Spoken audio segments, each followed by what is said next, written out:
Still Bush. Number 3, ridiculous amounts of money gate. Mr. Bush has booked his first post-presidential speaking engagement. The lectures he hoped would, in his own word, make him a, quote, ridiculous amount of do-re-mi. He'll speak on St. Patrick's Day in Calgary, Alberta, Canada. Have a nice trip.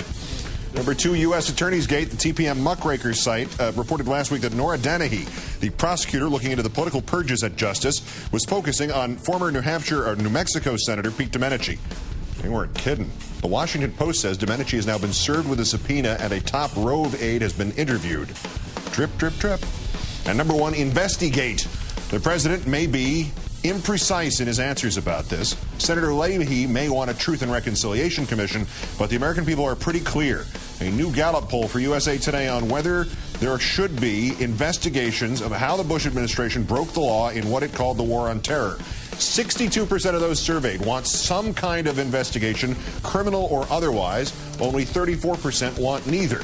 Splitting it down, 61% of those favoring any investigation want it to include the prospect of criminal charges, 39% favoring the independent, non-criminal fact-finding panel. 3 in 5 Americans are clear about this. We want to know if Mr. Bush tortured in our name. This would suggest, Mr. President, esteemed members of the House and Senate, that you have your instructions.